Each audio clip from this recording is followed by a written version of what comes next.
इस वक्त हम दिल्ली के पल्ला गांव में हैं और आप हमारे पीछे देख सकते हैं अधिरांश ऑर्गेनिक प्रोड्यूसर्स।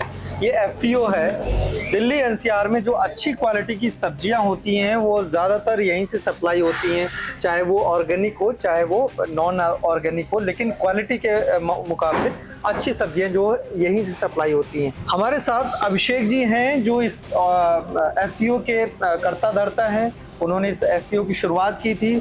उनसे हम समझने की कोशिश करेंगे कि आखिर ये एफपीओ का गठन उन्होंने कैसे किया और आज की डेट में ये किस तरीके से दिल्ली के लोगों को फ्रेश वेजिटेबल सप्लाई कर रहे हैं। अभिषेक जी, गांव जंक्शन में आपका बहुत बहुत स्वागत है।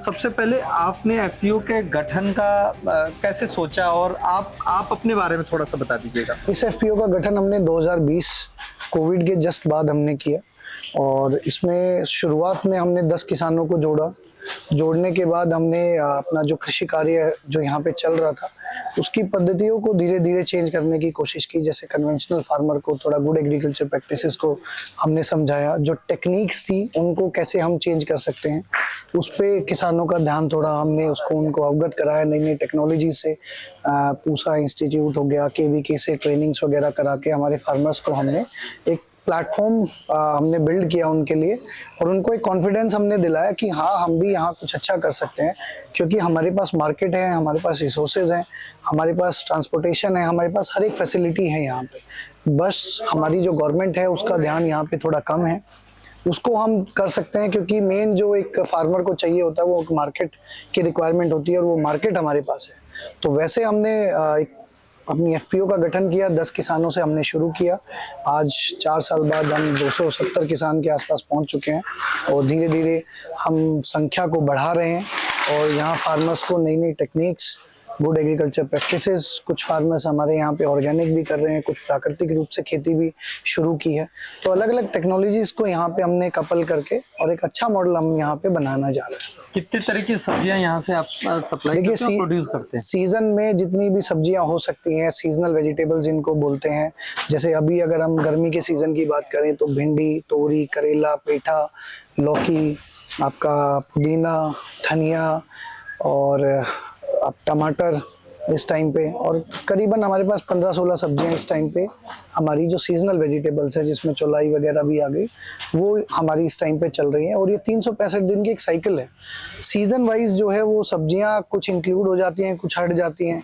कोई नई सब्जी ऐसे अभी आप बारिश में गोभी आ जाएगी, बंद गोभी आ जाएगी, ब्रोकली, फिर सर्दियों में एक्सोटिक वेजिटेबल्स पे भी हम काम करते हैं।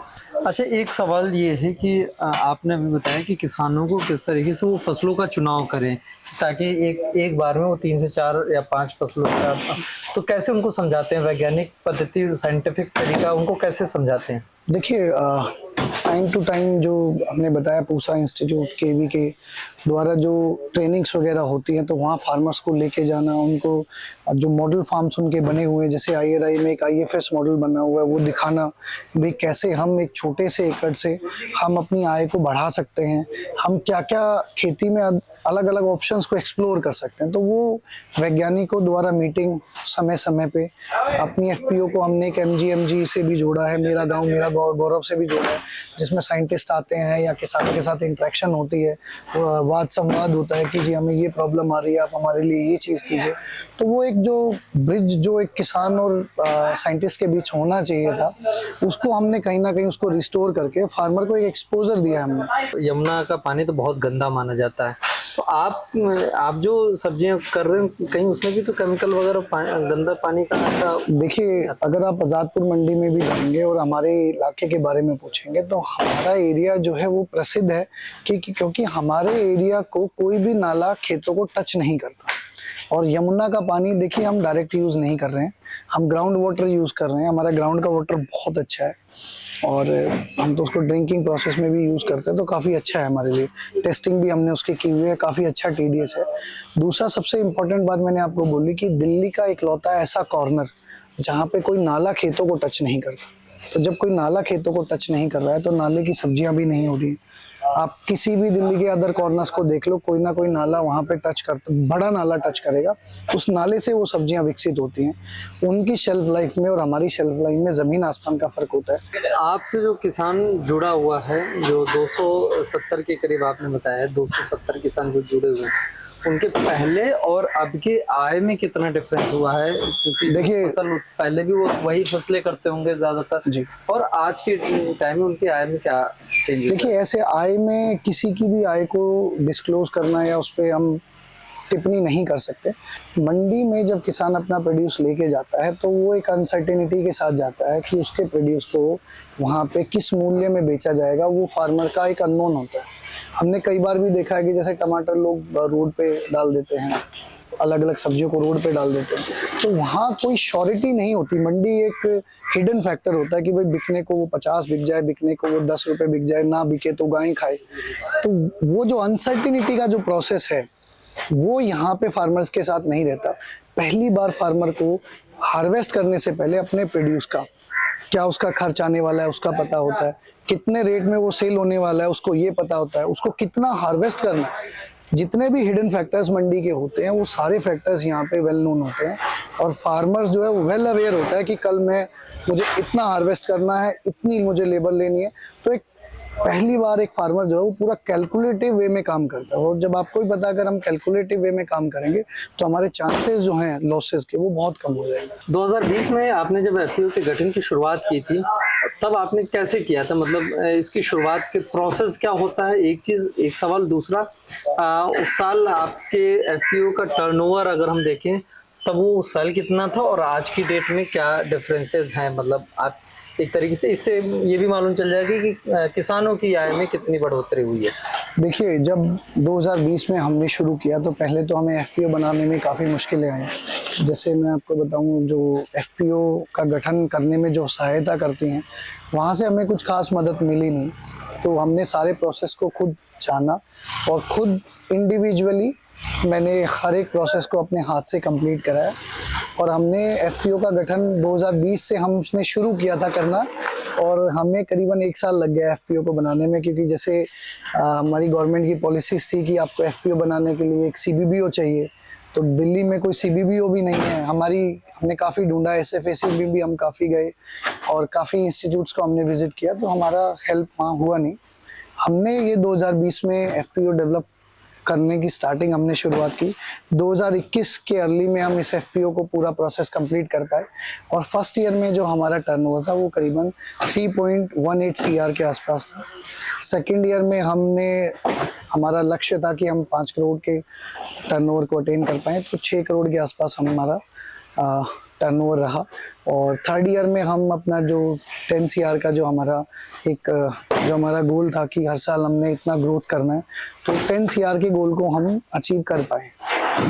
और इस साल अभी क्या चल रहा है?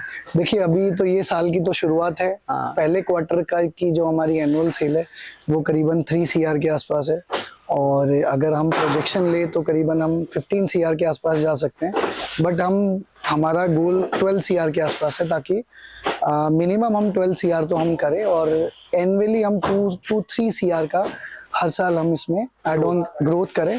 और दूसरा, इस साल हमने दिल्ली में ही नहीं, हमने हिमाचल में भी एक छोटा सा सेटअप शुरू किया है।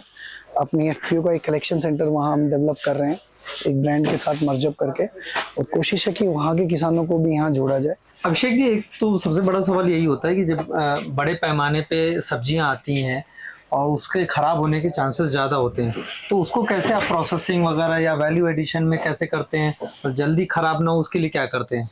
देखिए, एक सॉर्टिंग एंड ग्रेडिंग का प्रोसेस फार्मर एंड पे होता है। वो हमने अपने फार्मर्स को ट्रेनिंग के द्वारा उनको इतना हमने एजुकेट किया हुआ है कि वो क्वालिटी को कैसे नाप सकते हैं और क्वालिटी प्रोड्यूस कैसे कर सकते हैं। तो पहला प्रोसेस तो सर फार्म पे हो जाता है।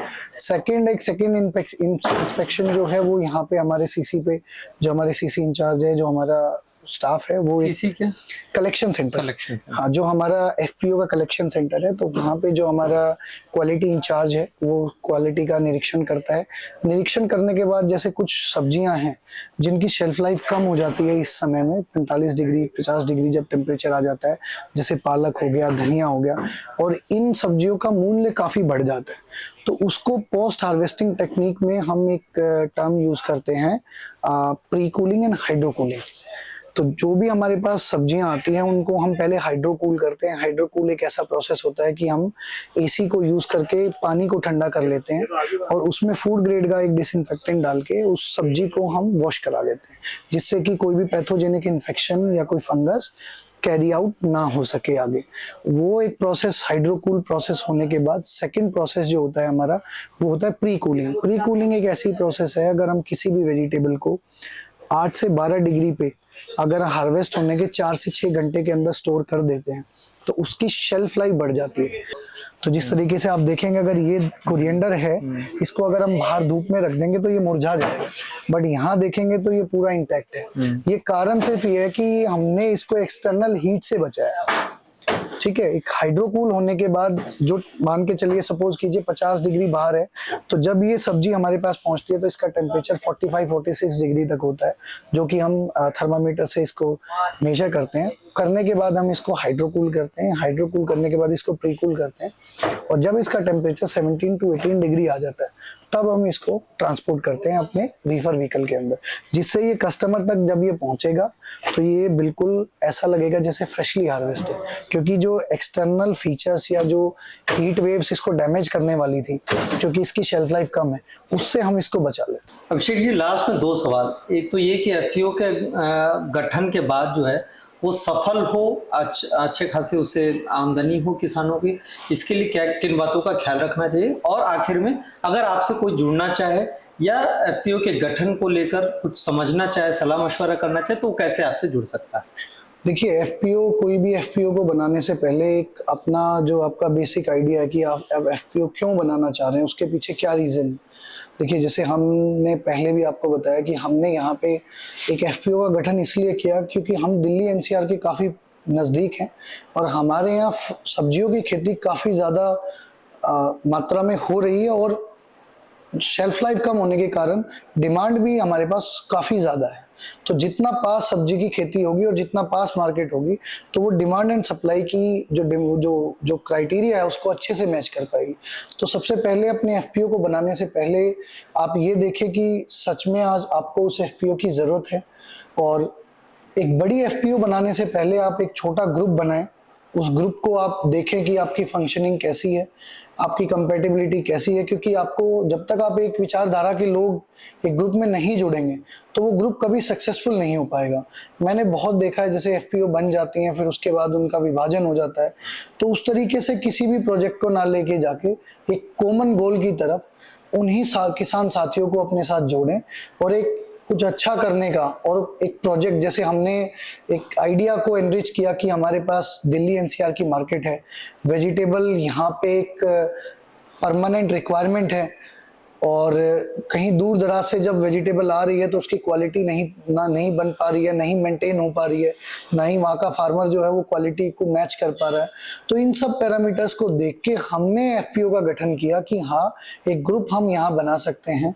हमारे पास मार्केट बहुत अच्छी है, हमारे पास जो किसान काम कर रहे हैं वो भी जो है कि सब्जी में निपुण है, और थोड़ा सा प्रैक्टिसेस को चेंज करके और उनकी जो एग्रो टेक्निक्स है उनको चेंज करके, और पोस्ट हार्वेस्टिंग टेक्निक्स जो लेटेस्ट टेक्निक्स हैं पोस्ट हार्वेस्ट की, उनको अपना के क्वालिटी प्रोड्यूस हम उगा सकते हैं और कस्टमर तक डिलीवर कर सकते हैं। जो कस्टमर और प्रोड्यूसर के बीच का जो एक रिलेशन है उसको एक अच्छा बना सकते हैं, एक परमानेंट बना सकते हैं। देखिए, कोई भी किसान साथी अगर एफपीओ बनाना चाहता है और हमसे जुड़ना चाहता है तो मेरा कॉन्टैक्ट नंबर है 9911 57118 99 111 57 118।